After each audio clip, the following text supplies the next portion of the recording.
Have you ever made a career-ending mistake in front of 30 million live television viewers?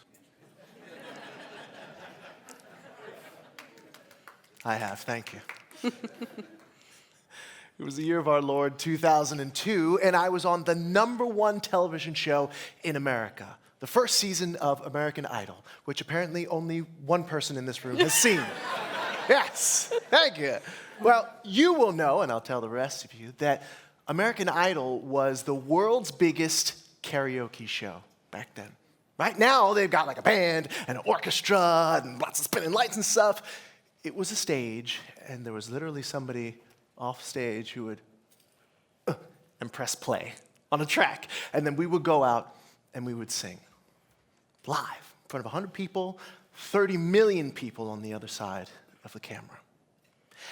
And what was really interesting, it was about 4 or 5 weeks into the live show. It was a juggernaut. It was Fox's biggest thing they'd had in a long time. And the producers came to us and they said, we want to try something a little bit different this week. For the very first time in American Idol history, it was season 1, so everything was the very first time. But for the very first time in American Idol history, we're going to have a band.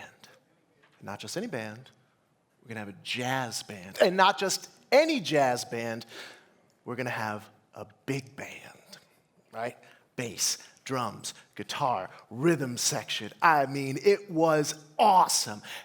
And it was jazz night, because we had different genres that we would sing every single week. And I was so excited. I was 22 years old, and jazz was one of my favorite things, which is also why I love being here in New Orleans, right? Because I grew up loving Harry Connick Jr., right? And Frank Sinatra and Ella and Louis, and just being here just makes me so excited. And I was just as excited back then. So, all right, great. I got this big band. We're going to do it. So I was practicing all week. And then the night of the performance came. I put on my tuxedo, fixed my hair, which I had a lot more of. And then I heard the music. And it was my turn to go out. And there's something about a live performance, right? That's why we go to concerts and stuff, because there's something about the air vibrates, the thrill of the crowd, and live music is great. And it was no different that night. So I walk out to center stage, and I start singing, "If you ever plan to motor west, ba-ba-da, travel my way, take the highway, that's the best, ba-da-ba-da-ba-da-da, get your kicks on. Route 66, Route 66, a jazz standard. If you've never heard it before, you probably heard of it. And it's one of the greatest jazz songs ever written. And so I was cooking through that first verse. It felt so good to be out there with the live music. The people in the studio were enjoying it. And that red light that had 30 million people behind it was on, and I was looking right at it. So we cooked through the second verse. Great. Then we get to the bridge, or the B section, whatever you want to call it. And it goes a little something like this. Well, it goes to St. Louis, Joplin, Missouri, and Oklahoma City's looking mighty pretty. You'll see Amarillo, Gallup, New Mexico. Now, hey, all right. The original lyrics are,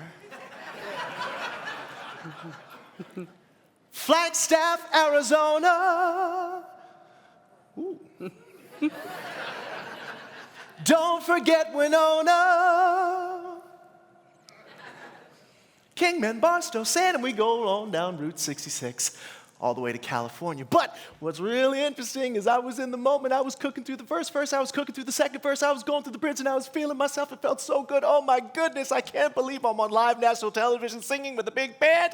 And I got to that point, and all of a sudden, instead of singing Flagstaff, Arizona, I opened my mouth with the most confidence, the most joy, and I said, Barstow, Alabama.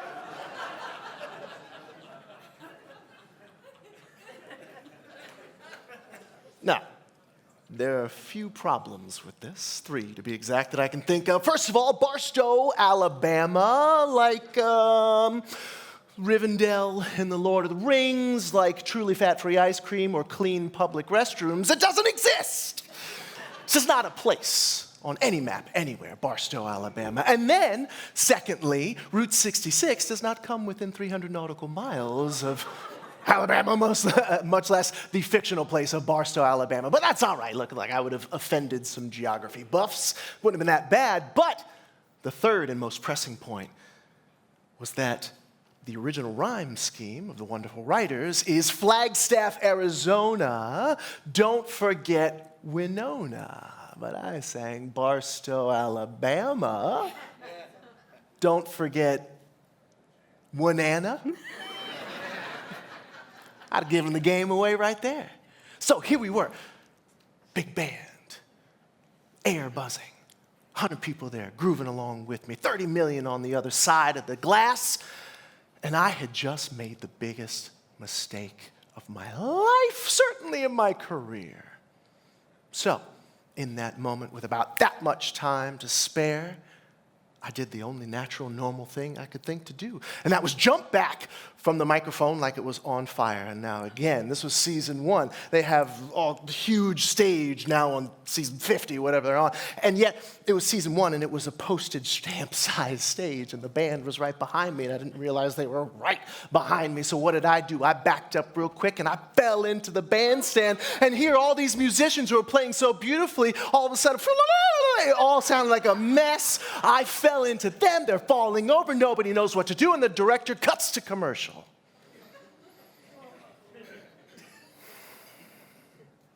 Now, that's what was happening in my head. What was happening in reality is that I was standing at that microphone with that same 100 people in the audience, 30 million of them on the other side of the glass, realizing that I had made a huge mistake and had that long to fix it.